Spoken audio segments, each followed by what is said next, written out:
So sorry for the delay because of some technical reasons. So let us start with our remaining part of the lecture on obesity and metabolic syndrome.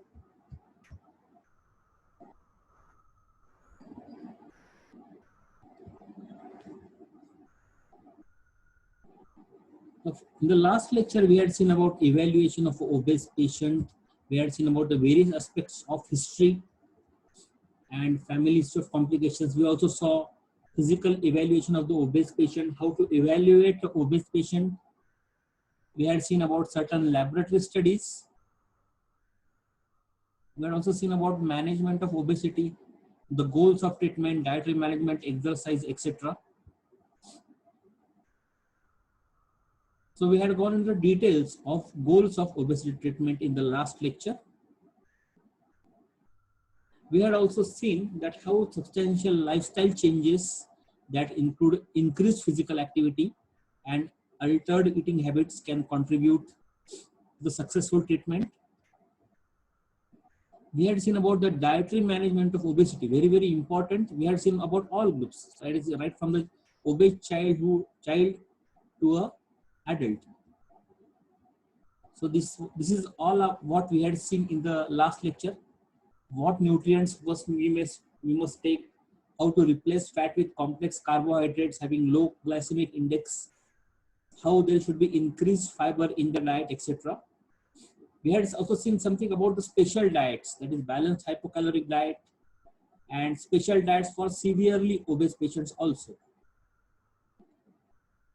So basically, dietary management of obesity, one should be acquainted with different types of foods, green light food, yellow light foods, and red light foods.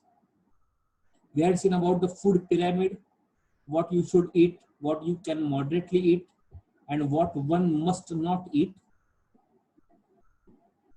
Yes, we had also seen about all these things in the last lecture. I will be sharing the same PPT on my Google Classroom. And most important, the role of exercise, what has to be done even in children and in adults. How this lean body mass has to be preserved. At the same time, the BMR has to be reduced. So we had seen all these things in the last lecture.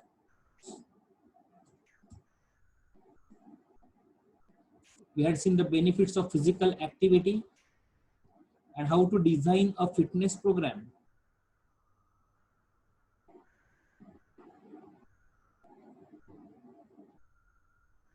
Most important thing is public education, which is very difficult to make people identify that they have to change their behavior.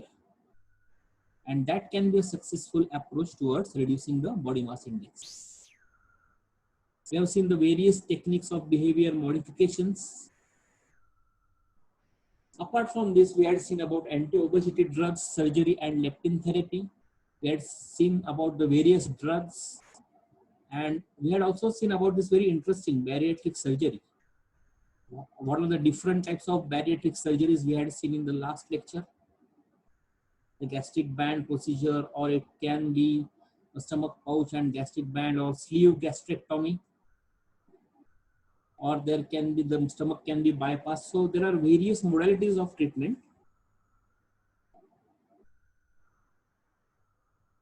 Now we had started about this metabolic syndrome in the last lecture. So just to quickly revise that this metabolic syndrome is also known as this metabolic syndrome, hypertriglyceridemic waist, insulin resistance syndrome, obesity syndrome, syndrome X, Wheatley, Quarlet, Revan syndrome, chaos, that is coronary artery disease, hypertension, adult onset diabetes, and obesity. So now we'll focus on metabolic syndrome in this particular lecture. The term metabolic refers to the biochemical changes involved in normal functioning, and it affects about 23% of the adults and places them at higher risk of cardiovascular disease, diabetes, stroke, and disease related to fatty buildups in artery walls. The underlying causes of metabolic syndrome include overweight and obesity, of course, physical inactivity, genetic factors, and also old age. we had seen that this metabolic syndrome is mainly composed of various components like high triglycerides, low HDL cholesterol, visceral obesity or central obesity, insulin resistance, and hypertension. Now, it is a cluster of at least 3 of the following conditions that we had already seen: central obesity, high blood pressure, high blood sugar, high triglycerides, at the same time, low HDL. So, but high and low means what? So, the various components, there has to be some value to that. So, abdominal obesity, they say more than 40 inches in males, while in women, more than 35 inches. Triglyceride level more than or equal to 150 milligrams per deciliter. Low HDL-C levels in men less than say 40 milligrams per deciliter, or in women less than 50 milligrams per deciliter. Elevated blood pressure more than or equal to 130 by 85, and elevated fasting glucose more or equal to 110 milligrams per deciliter. So what does our WHO say? World Health Organization says the 1999 criteria say that the presence of any one of the following, like diabetes mellitus, impaired glucose tolerance, impaired fasting glucose, or insulin resistance, and any 2 of the following. So which 2 of the following? Either blood pressure should be more than or equal to 140 by 90, triglycerides should be more than or equal to 1.695 millimoles per liter, HDL should be less than 0.9 millimoles per liter in males and less than or equal to 1 millimoles per liter in female.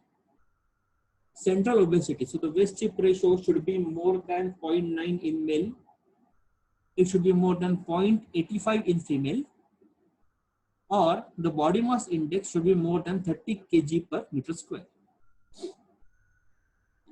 Next is microalbuminuria. So the urinary albumin excretion ratio should be more than or equal to 20 micrograms per minute, or albumin creatinine ratio should be more than or equal to 30 milligrams per gram. So these are the criteria which are given by WHO in 1999. Now this metabolic syndrome is very common in India. More than 10 million cases per year are recorded.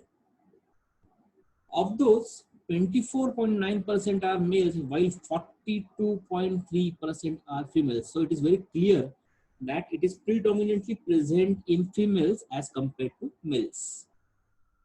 Older age, female gender, general obesity, inadequate food intake, hypercholesterolemia, middle to high socioeconomic status, they contribute to increased risk of metabolic syndrome.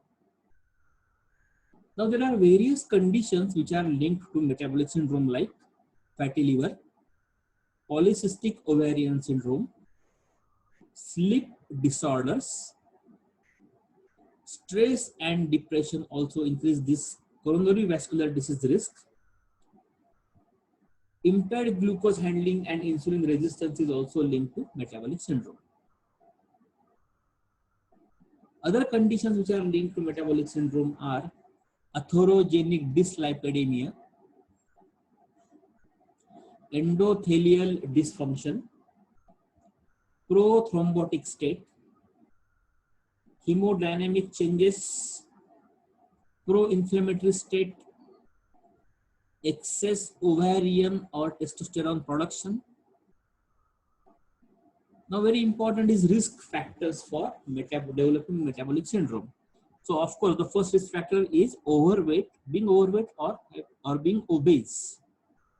Inactive or sedentary lifestyle, insulin resistance can contribute to metabolic syndrome, older age, family history, high fasting blood sugar level, high blood pressure, low HDL, high triglyceride, all these things we have seen. Now, in addition, people who have metabolic syndrome often have 2 other conditions, which are those: excessive blood clotting and constant low-grade inflammation throughout the body. So this excessive blood clotting and constant inflammation throughout the body is very commonly found in patients with metabolic syndrome. Now we have seen that the prevalence increases with age, but very less, about 10% of the people in their 20s and 40% of the people in their 60s are affected. So it is pretty evident that the prevalence of metabolic syndrome is very less in lower age group. Next is race. It is more common, say, among blacks and Mexican Americans than among Caucasians. So it is also related with race to some degree.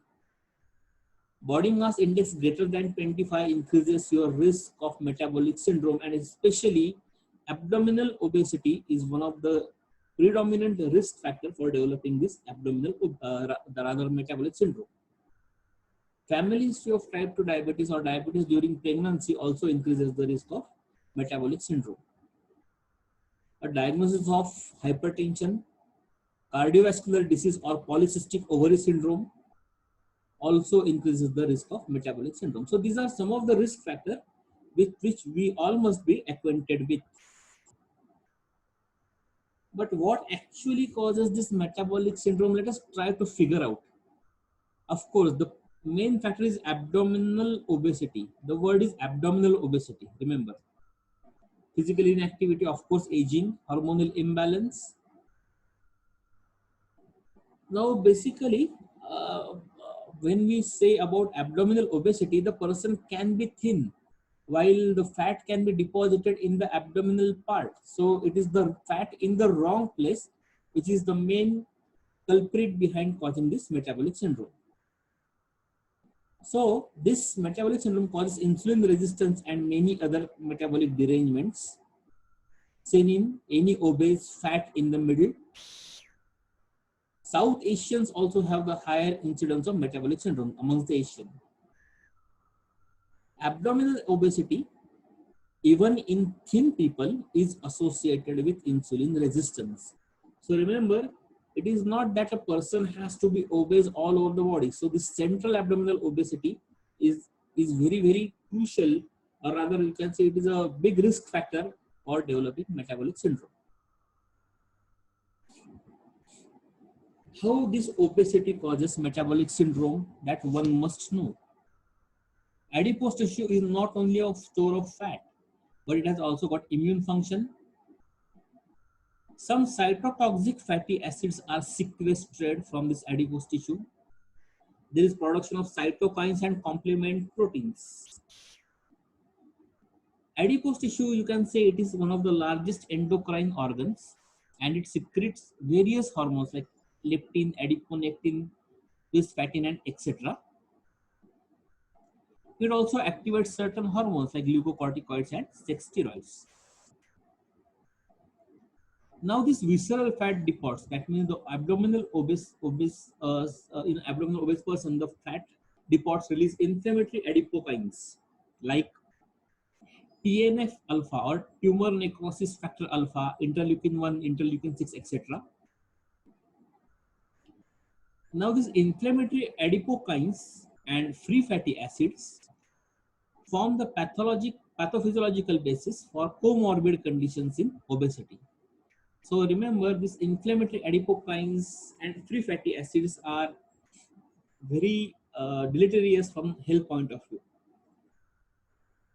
Certain anti-inflammatory and anti-atherogenic substances are also secreted from the fat depots. Now I am constantly talking about abdominal obesity. Besides the buttock fat or subcutaneous fat has mostly got storage function. So remember, these persons who are obese, especially those persons who are having abdominal fat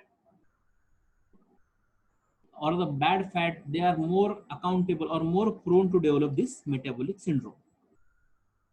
Now this is the list which shows adipokine promoters, and so they are inflammatory promoters and anti-inflammatory substances. Some are atheroprotective. So adipokine promoters I have listed in this particular list.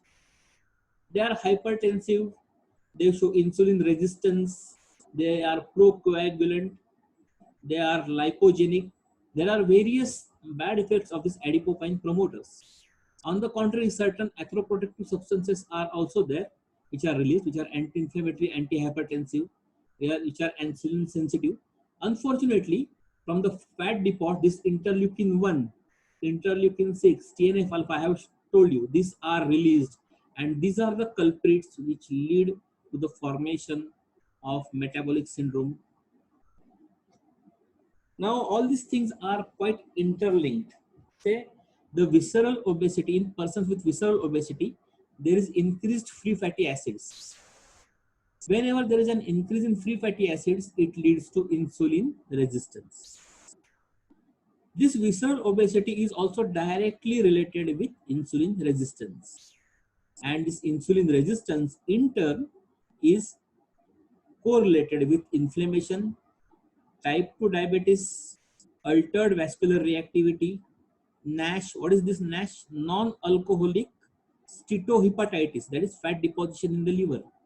Insulin resistance is also concerned with or linked with impaired fibrinolysis in tissues, and in turn, this leads to accelerated atherosclerosis. So this pathophysiology of metabolic syndrome is pretty interlinked with various other disorders. How to manage a metabolic syndrome?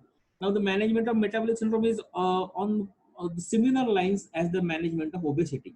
So, the heart healthy lifestyle changes are the first line treatment for metabolic syndrome.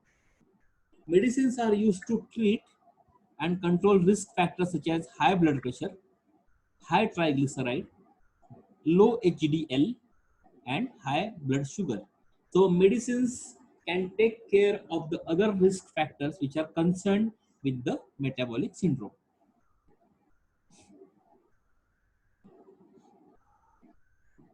Also, we are going to focus on the other aspects like healthy eating. We had seen in the last lecture what things one has to eat and what things one has to avoid.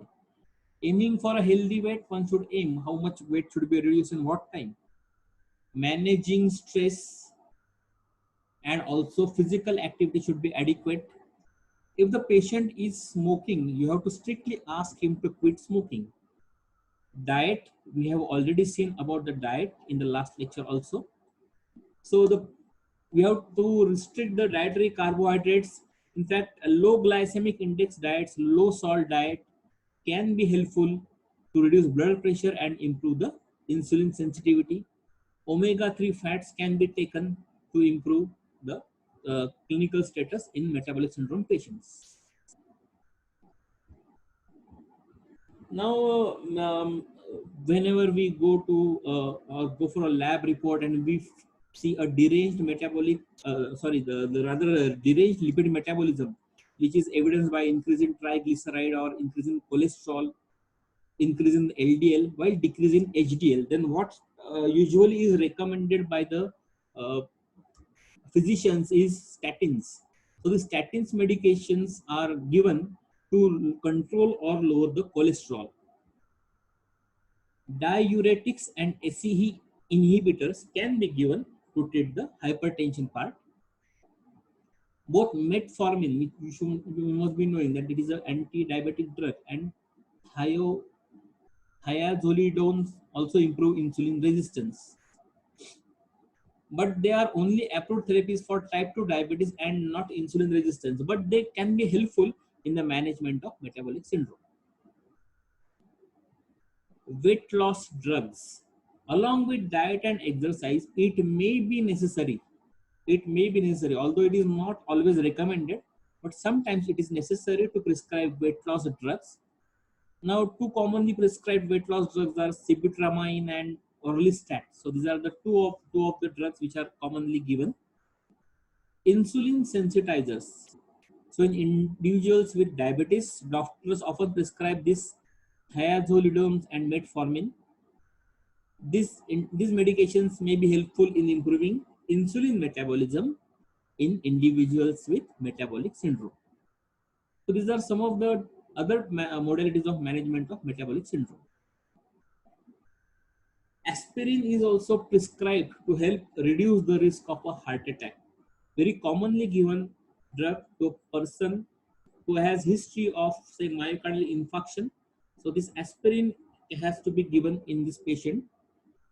Medications to lower blood pressure. Now there are various classes of drugs which are given to reduce the blood pressure. For they include diuretics or ACE inhibitors or calcium channel blockers and beta blockers. So I will not go into the details of the mechanism of action, but these are some of the medications that are given to reduce the blood pressure. Medications to reduce cholesterol. So the medications such as niacin, statins, I have already discussed about statins, and fibrates can help improve cholesterol. That is how they will help. They will reduce the bad cholesterol, say decrease LDL, decrease triglyceride, but at the same time they will increase the HDL. So once you give this medications to the patient, it can be blood pressure medication or medication related to lipid profile. The patient has to be monitored periodically. Remember that whether the given treatment is suitable to the patient, whether any change of drug is needed, or whether the dose of a drug has to be altered, or the drug itself has to be changed. So remember, the periodic assessment of the patient is very necessary when you prescribe the drug therapy. Now, management research has also shown that weight reducing surgeries, we have discussed about the bariatric surgeries, that it can cure type 2 diabetes mellitus. So this research has also shown that this obese person with type 2 diabetes mellitus can be improved by giving the bariatric surgeries. Now some things are in the research or in a very primitive stage. One research at Harvard University discovered that there is a hormone called beta-tropin. This beta-tropin promotes the growth of beta cells in pancreas in mice. Now the scientists have found the hormone causes mice to produce these cells at 30 times the normal rate. Okay, so when you give this beta-tropin, the growth of the beta cells in the mice increased by 30 times the normal. So rather than having to take daily injections of insulin to control the amount of sugar, patients would need to take the new hormone just weekly or even monthly according to the researchers. But this is right now in the experimental stage. Nothing has been declared officially, but one should know where the research is going. So this beta-tropin is one of the hormones which is shown to have beneficial effect as far as diabetes mellitus is concerned. Testosterone replacement reverses insulin resistance in hypogonadal men with type 2 diabetes. Again, this is in the very primitive state, but remember, this is the future where one can do further research on the treatment management part of metabolic syndrome. More than the treatment, one has to focus on prevention. So we know that two main pillars of prevention are increased physical activity, such as walking 30 minutes every day, and a healthy reduced caloric diet. So these are the two main things which are needed for for metabolic syndrome.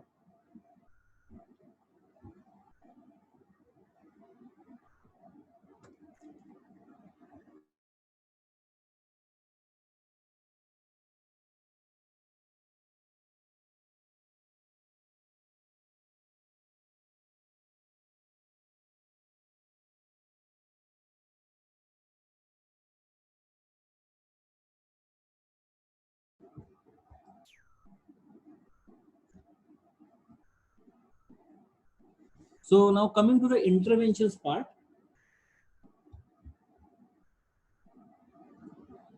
Review in individual care cause for obesity, organic or non-organic. One has to see this. Carry out and review daily food diary, caloric intake, types and amount of food eating habits, etc. Formulate an eating plan as we had already discussed, taking into account the individual's height, body, age, gender, that is body mass index, energy, nutrient requirement, etc. One has to emphasize the importance of avoiding fat diets. Weigh periodically as individually indicated and obtain appropriate body measurements. emphasize the importance of avoiding tension at meal times and not eating too quickly. So these are also very small things, but these carry a paramount importance. Okay, so many of our elders at home say, "Are halu halu kha." Don't be in a rush.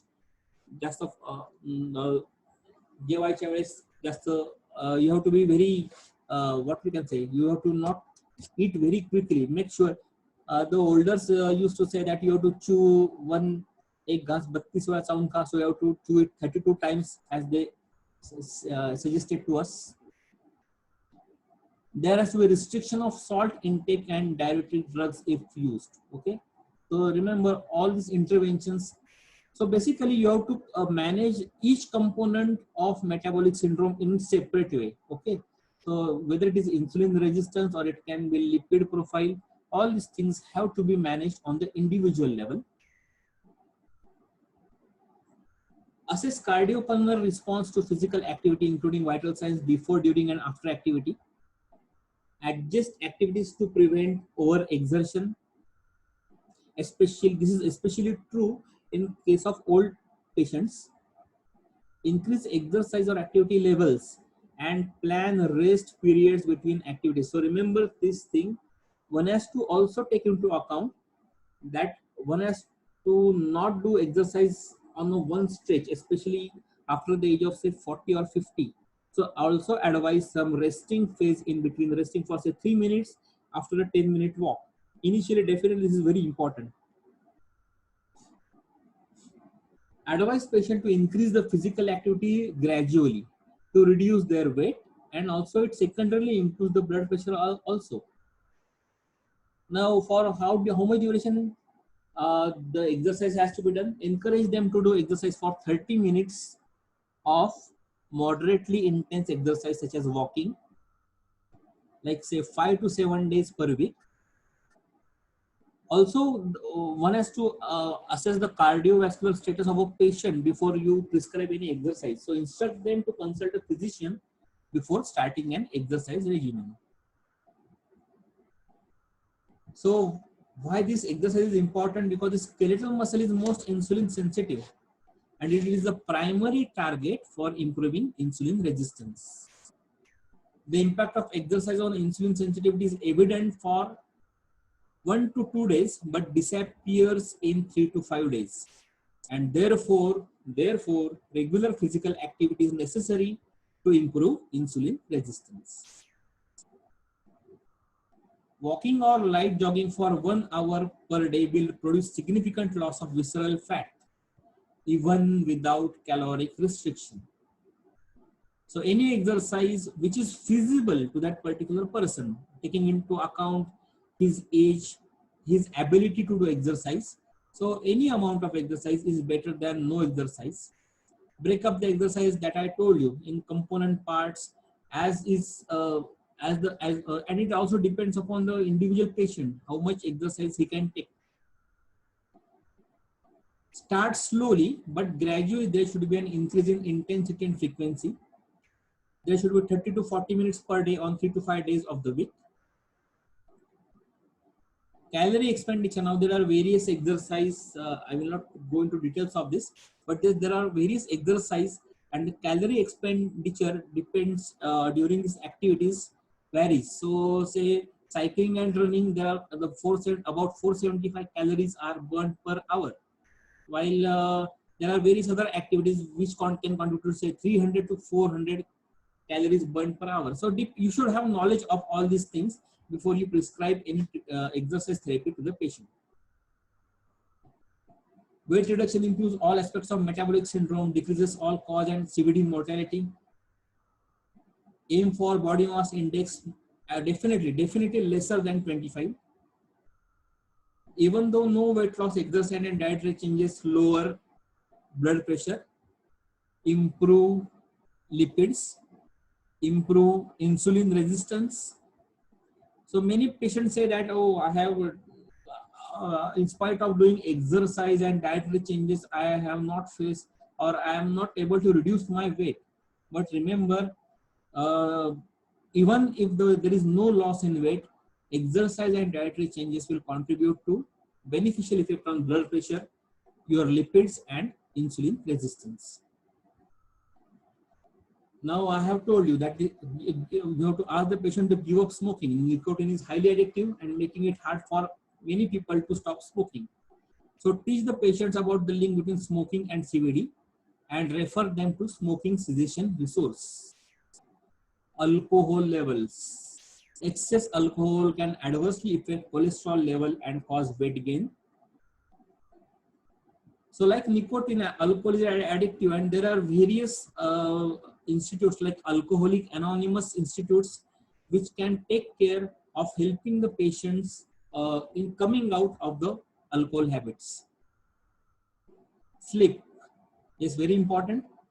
People who go to bed late and sleep in the late typically have a greater degree of circadian misalignment between the actual sleep-wake pattern and their natural body clock. Studies have linked such misalignment with a host of elements, including coronary artery disease, metabolic syndrome, and impaired glucose tolerance. So one has to be very punctual about their sleep timings. Adequate sleep is very, very essential. Most serious complication of metabolic syndrome, same thing applies to obesity. Lowering of self-image, heightened self-consciousness, impaired social functioning, negative stereotype attributed by peer group and even trained physicians, and less likely to be successful in life. So remember this thing, one has to treat not only the various components of a metabolic syndrome, but one has to also counsel the patient very thoroughly, okay, and try to motivate him positively, and that assure him that he will definitely come out of this and lead a healthy life in coming days. Now we have studied about this obesity and metabolic syndrome over a few weeks. So let us see what are the likely questions. First of all, starting with MCQ. Which of the following is not a component of metabolic syndrome? So which is the likely answer? A, B, C, or D? So I think the right answer here is hypotension. Which one of the following stimulates appetite? Leptin, ghrelin, insulin, or cholecystokinin? Now, can you recollect what we had studied in the first lecture? The first lecture we have seen that hormone ghrelin, it stimulates appetite, while the other three, they cause inhibition of appetite. Short answer question that can be asked on this topic are metabolic syndrome, obesity indices, explain the role of leptin and ghrelin in the regulation of food intake. Leptin only, short not very important. Leptin is very, very important. Obesity management, obesity complications. So there can be n number of short answer questions. I have listed only few of them. Brief answer questions. Define obesity. How will you classify obesity based on BMI? What are components of metabolic syndrome? Enumerate hormones or substances which inhibit and stimulate appetite. Describe regulation of food intake in detail. The long question. Define pathophysiology of obesity and add a note on metabolic syndrome. Define and classify obesity. Explain physiological basis of management of obesity. So just to summarize, that obesity can be because of this thrifty genotype, sedentary lifestyle, good high calorie food intake. Metabolic syndrome is a collection of various disorders like high BP, blood glucose, abdominal obesity, and abnormal blood lipids. It would soon be #1 risk factor for developing diabetes mellitus and coronary vascular disease. Most important cause is abdominal obesity, causing chronic inflammatory and prothrombotic state. Lifestyle changes like weight reduction by diet and physical activity are most important, and pharmacotherapy or even bariatric surgery is added when lifestyle changes are inadequate. So basically one has to do exercise, lose weight, monitor the blood pressure, correct the blood lipid levels, stop smoking and alcohol. Say no to all such high calorie foods. Instead, shift your attention to the foods having low glycemic index, which are rich in protein, which are rich in fiber. So it is not these all alluring things will chase you, the ice creams, the cakes, etc.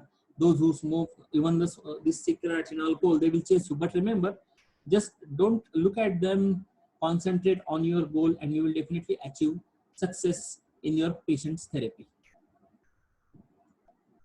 So reducing fat or conquering metabolic syndrome is not difficult. Even we had seen in some celebrities, they have conquered this thing. At one time, it looked impossible that Anand Sami will become slimmer, but definitely because of his, you can say, hard work as well as some diet restriction, he has come to this particular level. So you can even motivate the patient by giving such examples. Remember,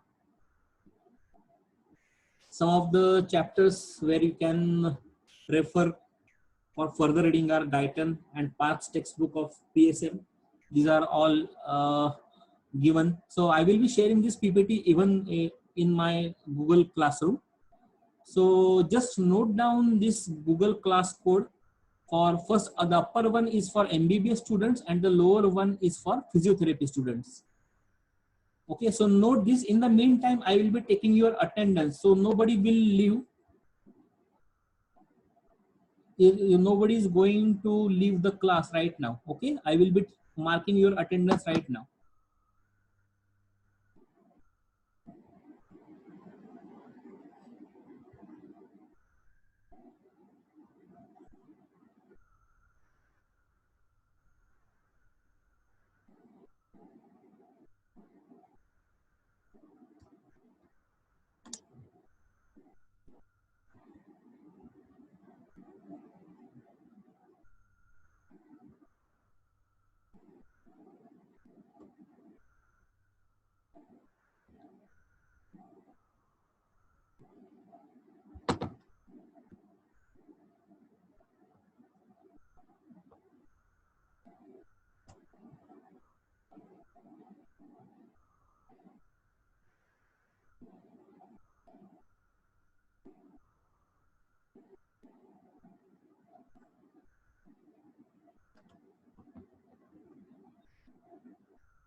So thank you students for your patient listening. We will be starting a new topic on pineal gland in the next lecture. So thank you all of you. Thank you all very much.